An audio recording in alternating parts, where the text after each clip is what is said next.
Hello, brother and sister Seamuses around the world over. Right now is the beginning of the first episode of something that might have more episodes.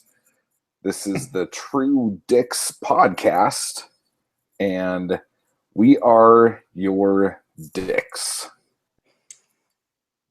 In residence. Yes. Dicks meaning, we should point out, detectives, yes, private eyes, your protagonists, right? This is a podcast about books and a certain subset of books that is the most popular sort of story in the modern age. It's crazy.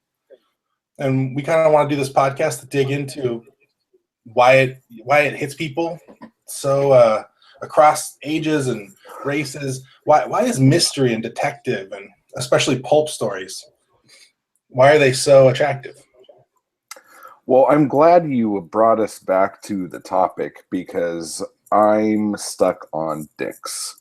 So I will gladly get off of that now and start talking about what we're here to talk about. Not those things, but books. And John and I are both authors. I, C.C. Wall here, am the author of the serials Black Star Canyon, The Gavel, Hitman Black, and The Brain Thief. And John? I have written 8 or 9 books now. I've done pulp, alternate history, literary comedy, The Right Kind of Stupid, Death Pope. I have a book that's about to be published either by a traditional publisher or by myself called Bastards, another literary comedy. I write detective novels under the name Mark Hazard. And yeah, that's where I'm at right now. And as I'm sort of positioning my career moves and my little pieces on the board, I find myself more and more interested, as someone who has written in multiple genres, in the field of crime, mystery, particularly the detective novel. And I'm increasingly fascinated by this idea of pulp and what that is. Not that I necessarily want to do it, but I want to explore the topic because I've asked myself for a really long time. People say the word pulp. We all know the movie Pulp Fiction, and somehow that relates to small, easily disposable novels. But I kind of want to take time over the next few weeks to really dig into what it means and what it could mean for books moving ahead, because pulp was popular for a reason, and it hasn't gone away. It just has taken on different forms, and I kind of think it'll be fun to trace that. Definitely. And then to kind of ask, what can you do as an author to take that into the future, if you want to, in ways that would benefit you and your readers. So that's kind of what brings me here. Nice. Well, apparently this show has been posted on my Facebook feed on accident, and Perry Constantine wants to know what the hell is True Dicks. So does that mean we need to stop this? Yeah, no, we're good. All right. I could figure that out in a little bit. So basically what we're going to do on this, because this is the only podcast out there that has been conceived and named in the last 45 minutes. So as you can just check downloads, already 500,000 downloads. We are the most popular. People just saw Dick and they just flocked. We are the most successful podcast about dicks. But kind of what we're going to be doing, we're going to be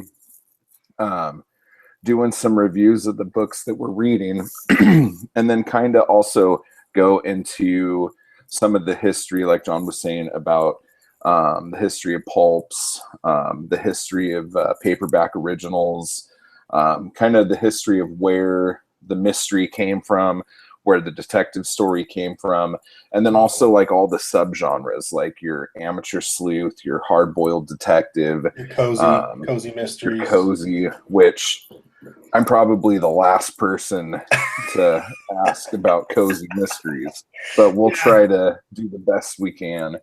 And just all sorts of stuff like that, and kind of the difference between a crime novel and a detective novel, and all this fun stuff. Because honestly, it not not as authors, not only as is the history of the genres and what they did and how they grew inspiring to us, but it's also really fucking interesting.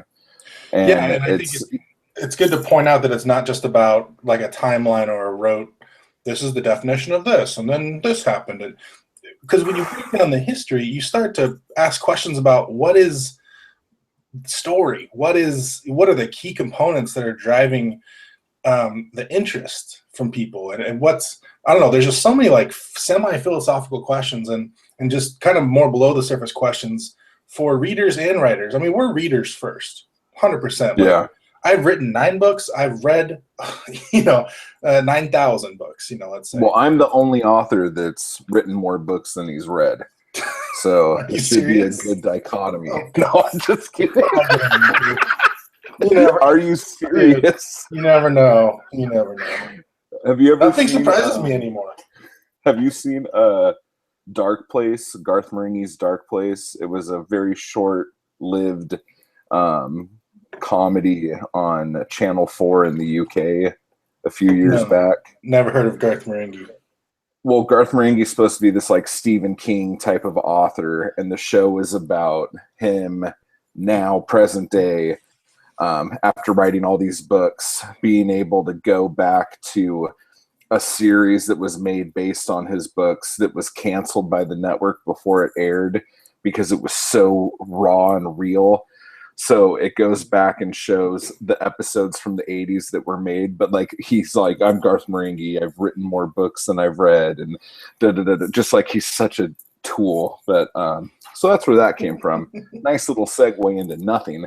But Well, let's be fair. Let's prepare the audience that if this continues, there are going to be quite a few segues into pop culture because for me personally, I've experienced the mystery genre far more through television and movies than I have through books. I think a lot of people have. I mean, yeah, people don't read mystery novels and then go watch WWE. That just doesn't happen. They're on there watching. wow. I'm just kidding. Listen to him pulling the kayfabe rug out from under I just us. wanted to see the shock on your face. Yeah, and it worked, WWE man. Mark. But no, people who read the books watch TV shows. They watch CSI or Psych, or if they were into what was that one that got canceled? Backstrom, stuff like that. Oh, I want to read those books, dude. The books that Backstrom was based on. That's on my to-do list. Yeah. That show was fucking awesome. But anyway, that's another thing we could talk about too, because there was a definite rise from how they would do the radio serials of the detective shows back in the like 20s and 30s to how detective and police procedurals came about in the 70s, to the ridiculous action police procedurals, to like the crime scene forensics type shows that kind of have flooded the market in the last 10 years. So it would be nice to see that kind of arc and how that works out as well. But another thing that we're going to be talking about here, besides historical events and authors and publishers and all this other stuff, is kind of theory behind some of the tropes that you find in these stories, like your red herrings, your MacGuffins, your strange clue, your the different types of characters you have in stories like this that always reappear. Things like that just kind of, they're timeless things that always are in these stories that push the stories along, and kind of where did they come from and why are they there and why do we give a shit? And they're timeless, but that makes it fun to not only find out, okay, where did this originate, but then to also see, okay, what did that look like in the 30s versus the age of the cell phone, or whatever, what have you. Yeah.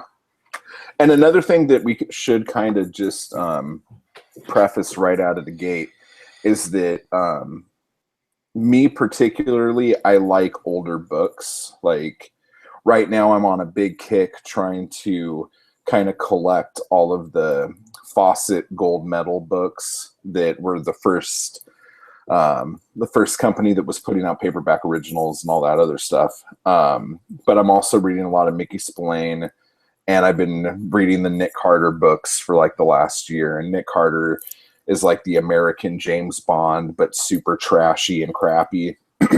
But I'm just digging those. Let's not dig into that too far. But like, what I want at the American version, full stop. Well, I don't mean it's crap, but it's just like compared to the Fleming books, it's very trashy. But compared to today, it's not that trashy at all. But one of the things that you're going to find in a lot of these older books is a lot of the comments and things that are said in them by today's standards are not politically correct. And there's a lot of that, especially when you're reading stuff from the 30s and 40s. It just kind of kicks you in the face a little bit. You're like, I can't believe I just read that, and this was in a book. Yeah, and so we can also point out that, and this will probably come up a lot, as far as like the roles, talk about diversity in books today. Ay caramba. I mean, how many of the protagonists, let's face it, in all the books we read, what percentage of the protagonists are going to be white males? I mean, it's just going to be an absurd percentage. So yeah, it'll be something to take note of. Not that it has. It's not all, but it is a very high number. So, but there are, and that's something we can do a show about too, because there were in like the 30s and 40s a couple different authors that were doing series books based on female detectives. But if I'm not mistaken, they're all kind of butchy. Mm. So I'm sure there's one that's not. I have to go back and look, but that would be something to talk about for sure. Because ultimately, what that is for, I guess, readers, but especially authors, is a huge gaping opportunity. You just, if it's this whole unexplored territory, it just presents opportunity to kind of step in there and bring to life some different voices and cultures and whatnot. Because I mean, you definitely like, we both read sort of books that talk about theory of mystery writing, and when they talk about male characters, it's all these interesting jobs, and then when it's the female characters, it's the daughter of the guy with the interesting job, and the wife of the guy with the interesting job, and you're just like, what? But like, even in the 70s with like Stephen King books and early 80s and stuff, some of the things that are in there are just as shocking, like between race and gender. There's always some of that weird stuff. And because I don't read as many newer books by newer authors, I don't know how much it's like that now. I know from what I write and things that I've read by peers and stuff like that, but I don't know like what. Actually, that's not true, because I read those god awful books too, which I'm not going to talk about, because I'm going to try to keep this as happy as possible and not negative. So if there's books out there that suck balls, I'm just not going to talk about them. But like, and then another thing, like the Yellow Menace books, which is just Who wrote is those? rude as shit. Well, there's like a ton of them. Like there was like a pulp magazine called like Oriental Tales Oh, and okay. Oriental Oh, Stories. oh, And, yellow, as in yeah, gotcha. and then like Fu Yikes. Manchu and all that stuff. And a lot of that comes from hatred Right. towards Asia from Pearl Harbor and all that shit. But like, so there's all sorts of things that we're gonna like fall into, not really on accident, but because that has something to do with other stuff that we're talking about. So we don't necessarily condone those views, but some of those views might be talked about in book form, if that makes sense. I'm trying to fucking say this as cool as I can, and I'm choking. What are you doing on your tiptoes? You're growing taller. I hear a sound. Is that eggshells? Yeah. But anyway, so those are the things we're going to be talking about. Is there anything you want to add right now? Yeah, I want to mention, we should mention how we met, which Yeah. was a little over a year ago. And it's appropriate that we're finally doing a podcast because we met because of a podcast. I listened into the Rocking Self-Publishing podcast with Simon Whistler. And you're going to hear me refer to my partner in crime here as Creep or Matt interchangeably. CC Wall has to do with your old Creep moniker, right? A little bit, yeah. It was like a way to walk out of that into something else. Gotcha. I just couldn't call you CC. And so you're like, call me Creep. And then later on, you just became Matt. And sometimes I still call you both. Anyways. So you called Simon up and said, hey, I got ideas about X, Y, and Z about Kindle Unlimited and yada, yada. And I listened into that episode, really liked it, had questions, told Simon that I liked it. And then you liked my tweet. And then we became Twitter friends. And pretty soon we were in a writer's group. And I don't know, it's just been really cool. Definitely one of my best writer internet friends that I've made since I started this whole crazy adventure. And then Kindle Unlimited changed, and then everything turned to. No, I'm just kidding. The Valley of Bones. No, peaks and valleys instead of amazing times. Peaks and valleys. Yeah, I never got in on those amazing times. I've done okay on Kindle Unlimited. Well, I missed the Kindle Gold Rush. So yeah, I missed the Kindle Gold Rush. I missed the Kindle Unlimited Gold Rush. I need to get a different kind of gold. I'm here for the pulp mystery true dick gold rush. That's what I'm after. I will discover the essence of the true dick. And that is why I'm doing this podcast. Well, right on. What are you reading right now? Just out of curiosity. I didn't read much in February. In January, I read quite a lot, including 3 novels by Joe Lansdale, who is a noted crime author and has done some works that you would consider probably pulpy, including his Hap and Leonard series. So I read Savage Season, which was book 1, Mucho Mojo, book 2, and Two Bear Mambo, book 3.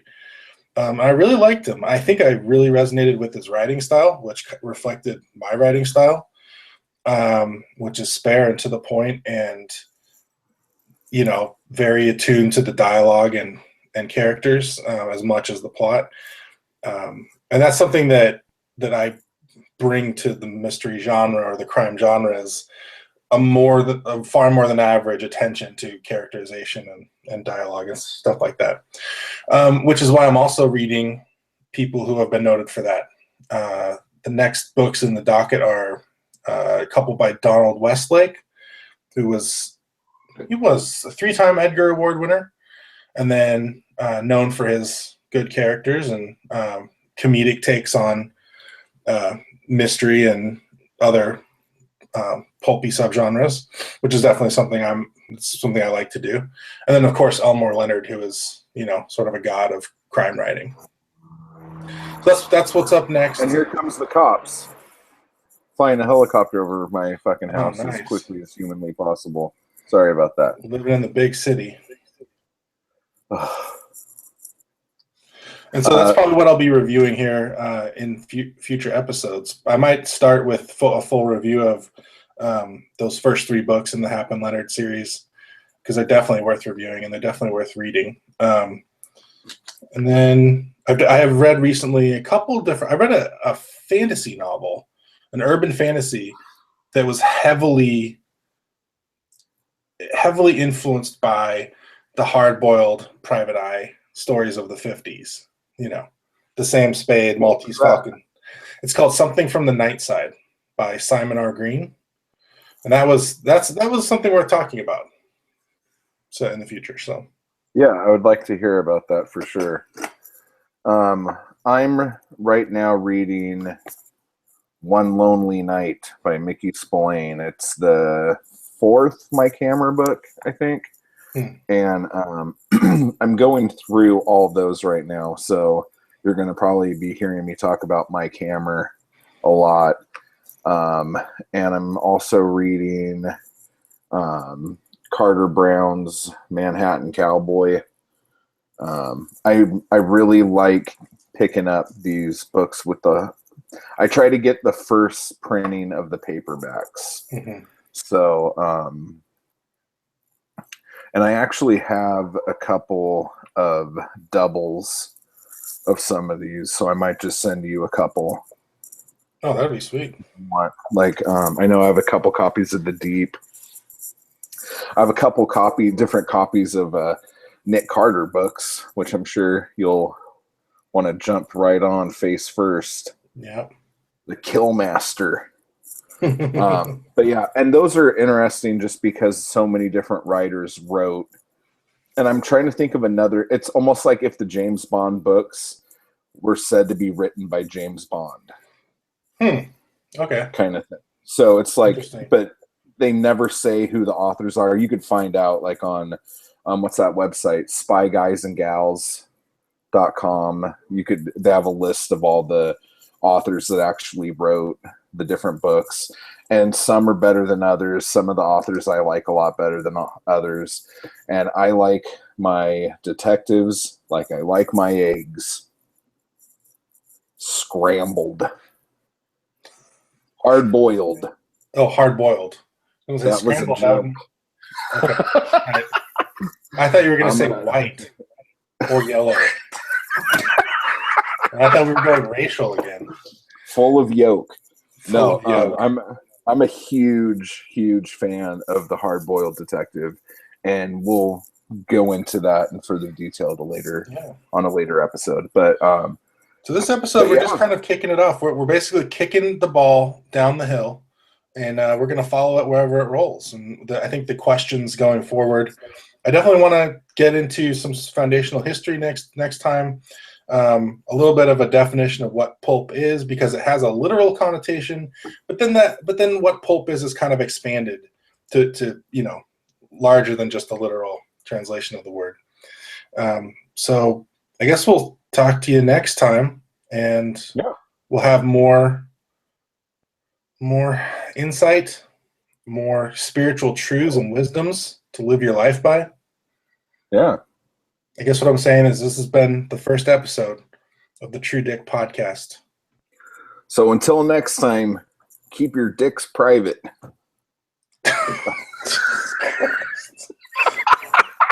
Cut. Edit that. Cut. All right. I'm going to stop the broadcast now.